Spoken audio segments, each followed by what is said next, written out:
Alright, so it has been a while since the last time that I picked up the camera. It has been a few weeks. If you watched my last video, you know that I was going through, and I still am going through, a hard time. But today I did feel like picking up the camera. Filming and creating videos is something that makes me very happy. And for today's video, I want to focus on things that make me happy, they make me feel at peace, and that are pretty much healing for me, because I do need all of those things. If you watch my videos, you know what I love doing. I love reading. I love romanticizing life, relaxing, taking walks, visiting coffee shops, going to bookstores. We will see what exactly we will do for this video. I don't have a specific plan, but we will definitely start with some reading. I actually started 2 books today and I'm very excited to share both of them with you. But I hope that you have all been doing well, and I hope that you are all feeling amazing. And even if you're not, just remember that this is just a phase in life and things will one day get better. Maybe soon, maybe not soon. But no matter what happens in our lives, we can overcome it if we just find the strength. I'm sorry, but the lens is so dirty. Is it always easy to find strength? No. But anyways, that's what we will do today. We will romanticize life. We will focus on healing.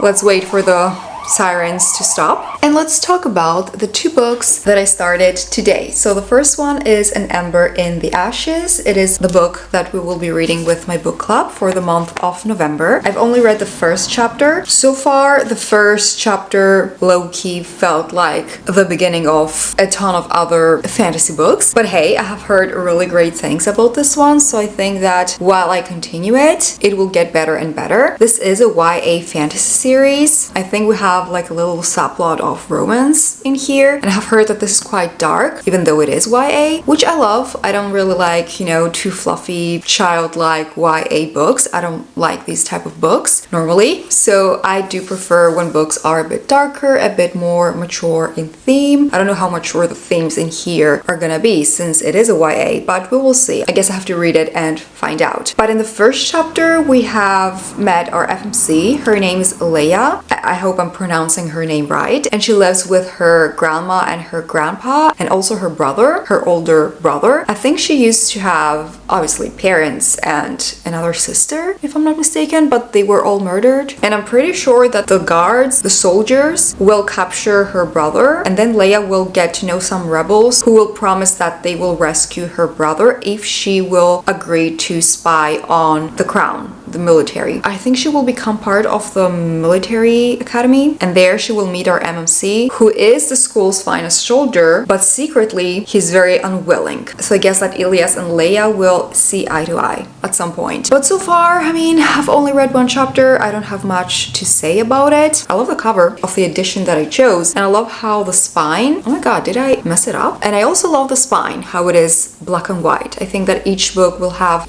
each book has a different color on the cover, but the spines will have like a black and white sketch, which I find very pretty. Also, I chose this silver gray ribbon as my bookmark. This color just reminds me of a sword. So this is the first book that I started today, and the second book that I started is actually a classic. I'm in my classic era. No, I'm kidding. I'm not in my classic era, but I have noticed that I am reading, or should I say I have read a few classics, when in reality, I thought that I was not a person who would enjoy classic books. But here I am. I recently finished The Phantom of the Opera, and I read also Carmilla, and now I decided to read Frankenstein, because I don't know if you have heard the news, but we have a new movie coming out on Netflix. I think that in some countries you can already see the movie on the movies at the cinema, but I will wait for the Netflix release. It looks very good. It looks a bit creepy, but also very action-packed with a strong message behind it. The settings look stunning,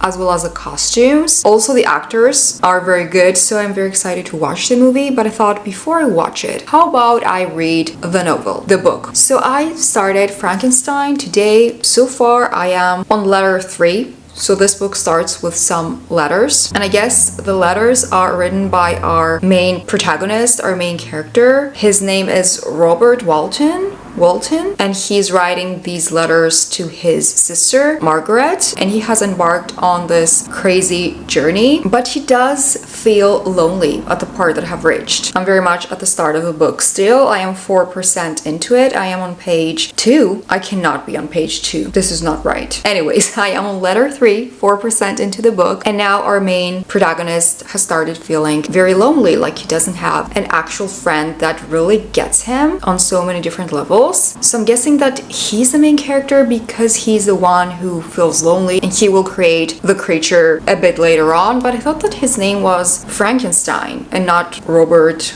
Walton.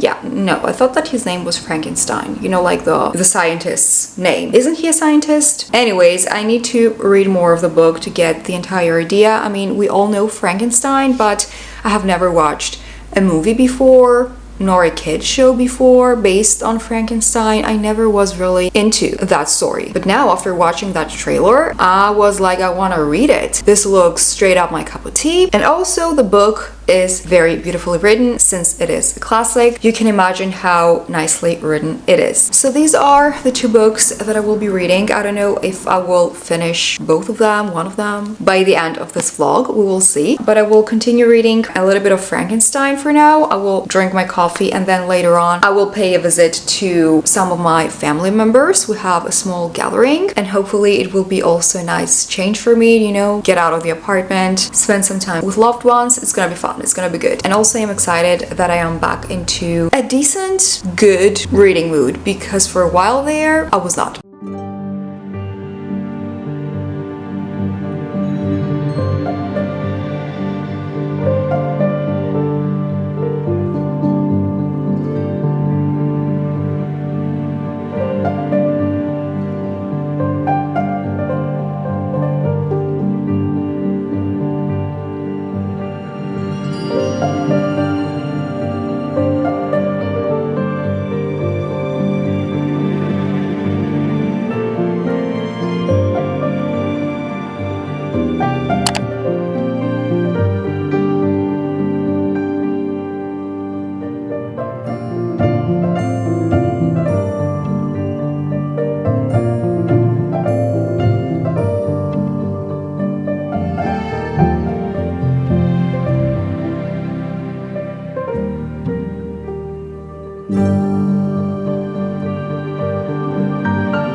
If you are a romantasy reader, you will love Dracula Love Tale. It was such a fun movie. I wanted to watch this movie for weeks now, and we finally went last night. It was such a nice story. Very romantic, lots of yearning. We have action, we had gargoyles, the costumes were beautiful, the sceneries, the plot, everything was so nice, and the actors so talented. I loved every single second of this movie, and my partner actually loved it too. I was thinking that maybe because this take on Dracula is a bit more romantic, maybe he wouldn't necessarily be over the moon, but he actually loved it. He actually really enjoyed the movie, which is nice. I mean, when we watch a movie together, it is best if we both enjoy the movie. But even if you didn't love the movie, it's okay, because I cannot even count how many DC and Marvel movies I have watched for this man. Don't get me wrong, they're fun, I like them, but if it wasn't for him, I wouldn't be watching them. And while we were watching the movie last night, he was like, this movie's like the books you're reading, because I tell him about the books that I'm reading. And he got it, you know, he gets it. So I highly recommend Dracula Love Tale if you haven't watched it. It was the perfect autumn end of spooky season movie. Also, I wanted very quickly to tell you what has happened and why I was gone and why I have been low and I have been struggling. I am a very private person and I never share super private things on my channel. If you watch my videos, you know that. I am not sharing private things here, not because I don't want to share things with you, because I do consider you my friends, but alongside you we can also have other people watching. You can never know who is watching these videos. They are out in public online and anybody can watch them, and I am a very private person, so I don't really talk about private things.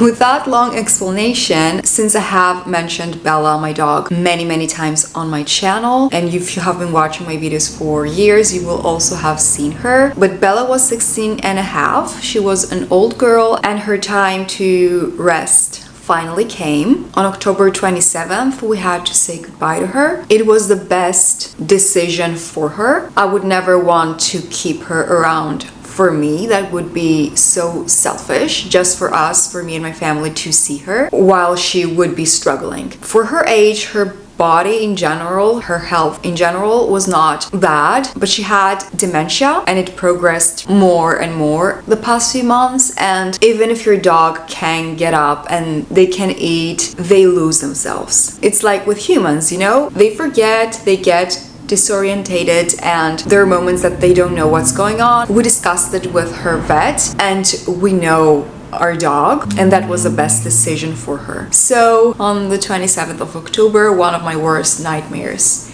came true. We said goodbye to my angel Bella, and now I officially have no pets because I also lost my other dog Diana back in 2021 from renal failure, and we also had to put her to sleep as well. But you know what? I have come to the realization that even though euthanasia is very hard and traumatic, it's also such a gift to have it, because imagine having your pet suffering and you cannot do something to help them. I think that euthanasia is a gift. So I know now that she has rested, she's free. I hope that she's in a better place and she is strong, healthy, running fast like she used to. If you never had a pet, you will not get it. And I'm not saying that to diminish you or anything, not at all. There's nothing wrong with never having a pet and not wanting a pet. But for the people who have pets or who have had pets in their lives, they will get it, because these little animals unlock something inside you. And I feel blessed and lucky to have lived a life during which I felt the love of my animals, of my two dogs. I know that my heart wouldn't have been the same if I didn't have these two little dogs. They just come into your life and they change it. And this was an ongoing difficult period,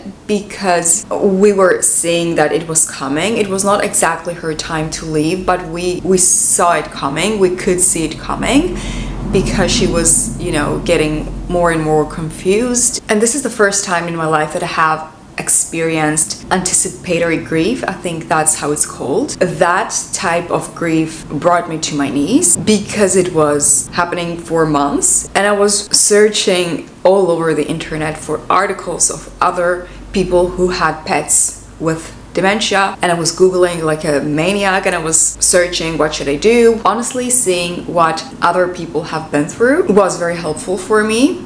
It made me feel that I was not alone and that other people are going through or have been through what I was going through. And I remember watching also a TED talk by an emergency vet, and she said, when I reached for a hand, I found a paw, and that just stuck with me because it is so true for me. And anyways, I didn't want to bring down the mood. I just wanted to share what happened. So if you are also struggling with the loss of a pet or with the loss of a human, a family member, a loved one, remember that nobody can take them away from your heart and from your mind. As long as you have them there, they're there and they're locked, and you can continue living with them inside of you. So that is the explanation of the hard time that I have been going through. But I have to say that I also feel a sense of peace now, because I know that my Bella is in peace now. So if she's not lost anymore or suffering or in pain, then I'm well too. So I didn't mean to bring the mood down, yet here we are.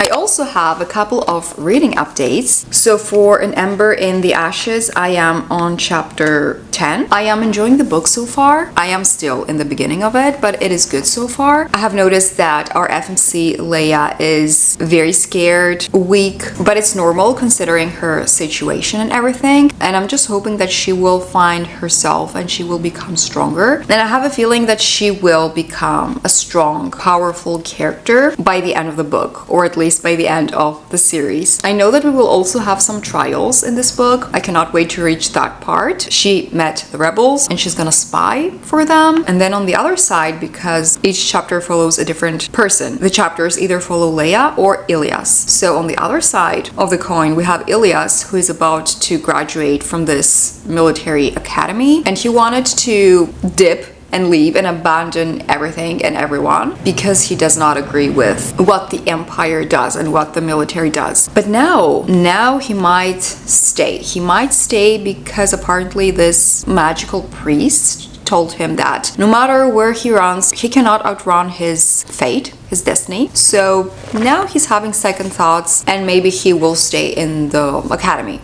in the military. And I'm guessing that he will stay because otherwise how will he meet up with Leia? Because I think that Leia will get into that academy. Or maybe I'm wrong. Me being wrong about what is going to happen in a book is very frequent because in the previous clips I was talking about Frankenstein and I was saying that why is his name Robert whatever and not Victor Frankenstein? Yeah, because the person who was writing the letters is not Frankenstein. It was another person. But now we have started reading the story of Victor Frankenstein. And now we're following chapters, not letters. It's like chapter 1, chapter 2. I think I am on chapter 3. No, I am on chapter 4. And I'm telling you there is something wrong with the way that the book is calculating the pages because it says that I am on page 25 and I cannot have read only 25 pages. I don't know, I feel like it doesn't match the amount of reading that I have done with the amount of pages. But maybe it is the truth and I don't know what I'm talking about. But I am really enjoying it. It is so fascinating seeing Frankenstein's journey, and we follow his story all the way back from his childhood. Now he's currently studying and he's I think 17, 18 years old, and he has met a professor who apparently will play a huge role on the way that his life's path will unfold, because he already has the tendencies to question and to want to find out things and to search things about life and about nature. But for now, I will not continue reading my books. Do you know what I want to do? You all know how much I love creating mood boards and how much I love listening to music and scroll through Pinterest. And I was thinking the other night, if my life was a fantasy book, what would it look like? And that's exactly what I want to do. I want to create a mood board based on how I imagine my life would look like if it was a fantasy book, if I was living in a fantasy world. So I'm gonna listen to some nice music. Do you know what I have been listening to lately? I have been listening to organ music. I love the organ. It is one of my favorite musical instruments. And there is this playlist on Spotify which is called Epic Organ Music, and I have been listening to it every single day. It is so good. Sorry. So that is a playlist. It is so good. So I'm gonna listen to some epic organ music and I'm gonna create my mood board.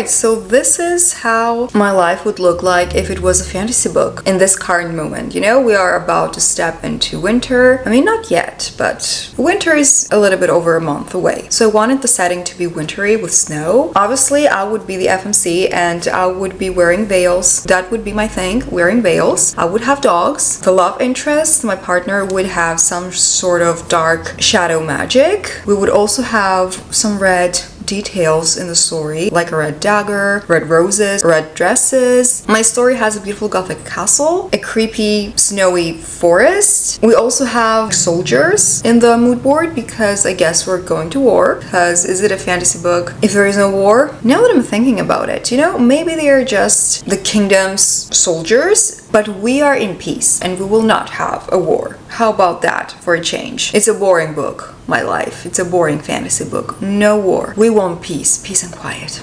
Yeah, it's much needed.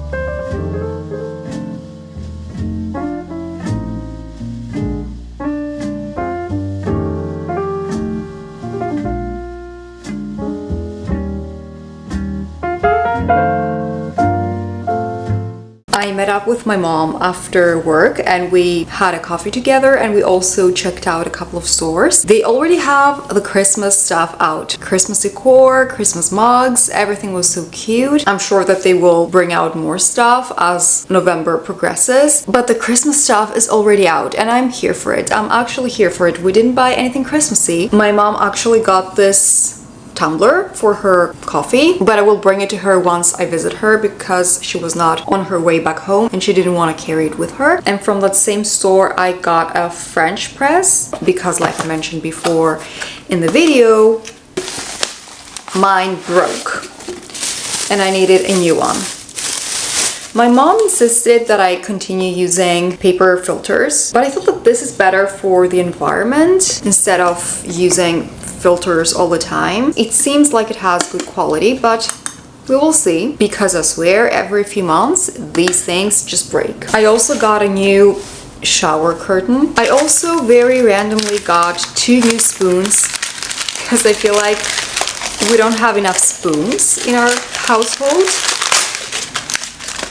So here we are, 2 new spoons, always stainless steel. And also mom got me something very exciting. This is gonna be my Christmas present. I know it's very early, but I told her this is gonna be my Christmas present. I don't want anything else because she always wants to get me stuff and I don't want her to splurge on me all the time. But she got me a red, fluffy, soft robe for the house. You will not catch me without my robe during fall and winter. I'm always wearing my robe in the apartment and I needed another one just to, you know, when I wash the one that I have, to have a second one. And of course I wanted it to be red. The size is XL, but it does fit, you know, it does fit. It is a little bit on the baggier size, but still it's not massive on me. As you can tell, I just need to roll the sleeves, but they're not all that bad. But it's long, it's fluffy, it's cute, and it's gonna keep me warm during the colder months if the weather ever decides to get colder, because it is November and we were sweating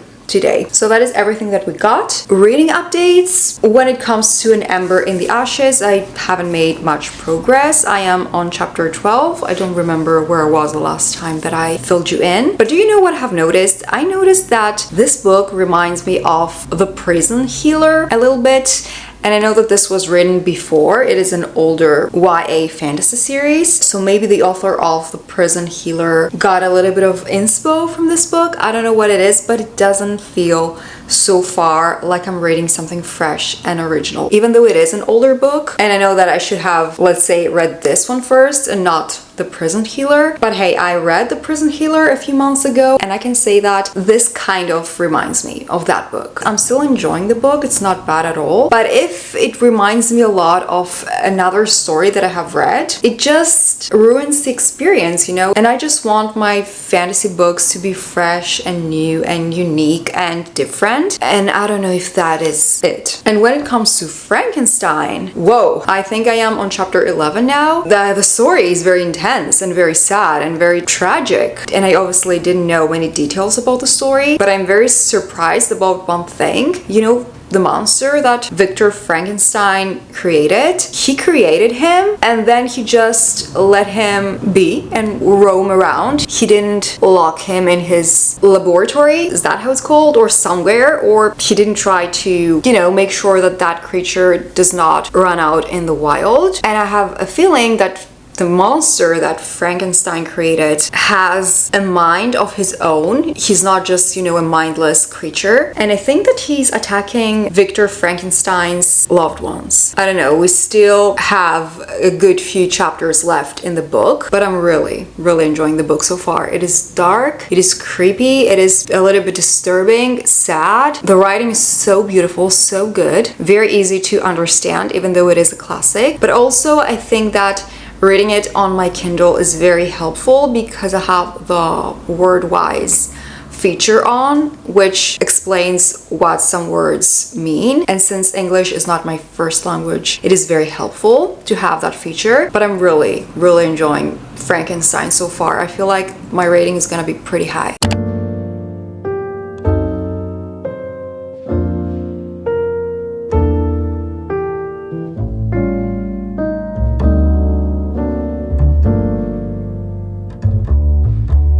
So I am currently on chapter 31 in An Ember in the Ashes. I am enjoying the book so far. I am enjoying it more compared to when I started it, but still I'm not really obsessed with it. I don't know why I cannot really get into it. I am interested to continue reading it and to find out what is gonna happen, but I'm not sure if I will continue this series. I guess it will depend on how the first book will end, but I'm not that invested. But at the same time, I do want to know what is gonna happen. I feel like the relationships in this book are a bit complicated, complex, because when I started the book, you know, it was clear to me, or I just assumed that Elias, is that how it's pronounced? I have been calling him Ilias, but I heard a couple of people calling him Elias, and also Leia, they're calling her Laia. So Elias and Laia, I don't know how to pronounce their names, so I will use both pronunciations. But I assumed that Elias would be something, an item with Laia at some point. But now we have other characters here and there's definitely some tension. So I don't know which couples are gonna be endgame, and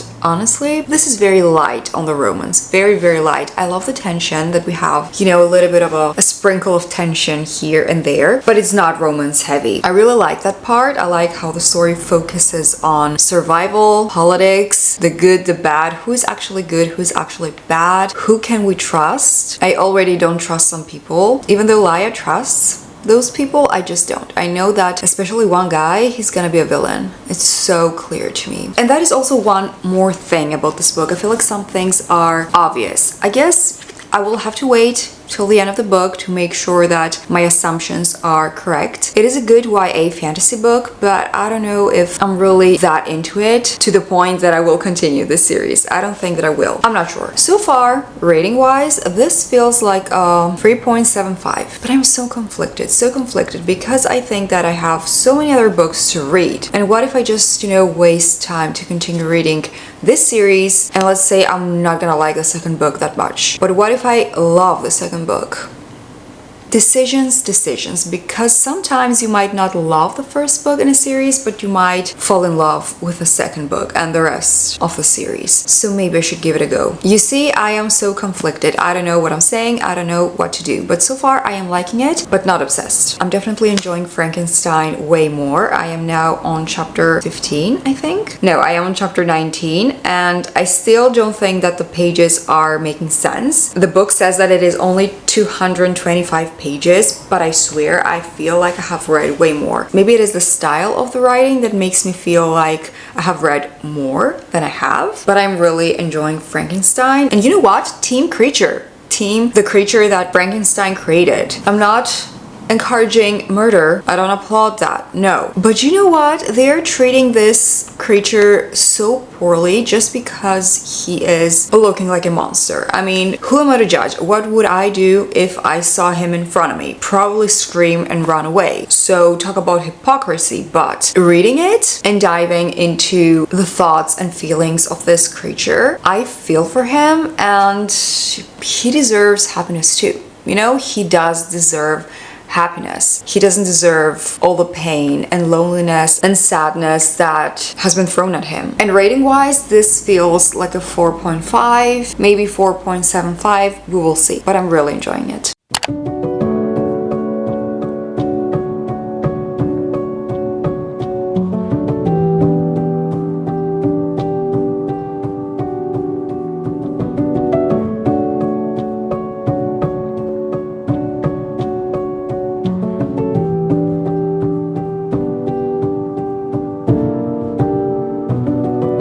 I have officially finished both Frankenstein and An Ember in the Ashes. I actually just finished An Ember in the Ashes, so let's talk about that first. The ending was intense. I do have a couple of questions about a couple of characters. I'm so proud of our FMC Leia. She starts out as a very quiet, scared, weak girl, and honestly she just evolves and she blossoms. By the end of the book, she's so much stronger, so much more sure about herself. She just doesn't stop and she remains focused on saving her brother. She goes through so much, yet she manages to come out of such a difficult and dangerous position. She was literally a slave. And I also really love our FMC Elias, and he from his side also didn't give up. He didn't give up on his beliefs and he remained true to who he really is. He's from the beginning until the end of the book a very kind-hearted, fair and good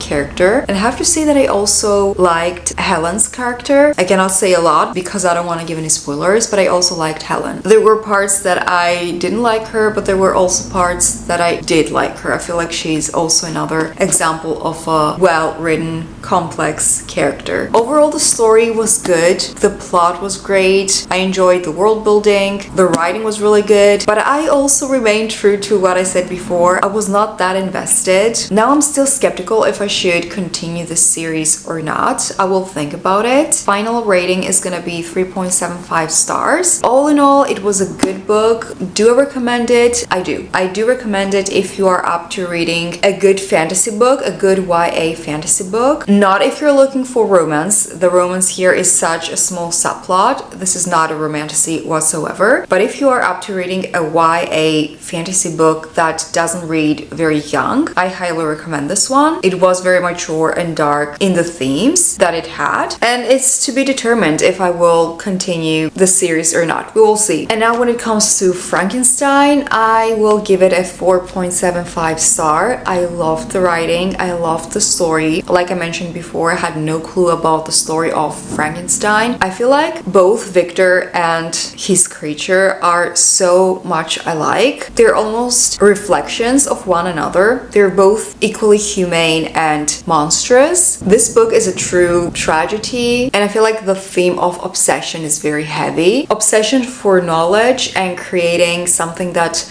no one has ever dared or thought about from the side of Frankenstein, and from the creature's side, obsession with love, acceptance, and then for both of them, obsession with revenge. Honestly, it didn't feel like it was only 220 something pages. It felt way longer, and I do not say that negatively. I don't know what it was about this book. I felt like it was way longer compared to the number of pages that my Kindle was showing. But I loved the book. I loved it so much, and I definitely want to read more classic books. I feel like I won't necessarily enjoy every single classic out there, but I feel like a lot of books are classics for a good reason, because they are so freaking good. And now I am ready to watch Frankenstein the movie on Netflix. I cannot wait to watch it. I think that the movie will take a different direction, at least in regards to some parts of the plot. But all in all, I enjoyed both of my reads a lot, especially Frankenstein, of course. If I have to choose a favorite, I will choose Frankenstein. I highly recommend both of these books. And honestly, I cannot wait to chat with you down in the comments. If you have reached this part of the video, comment down below a sun emoji for the sun that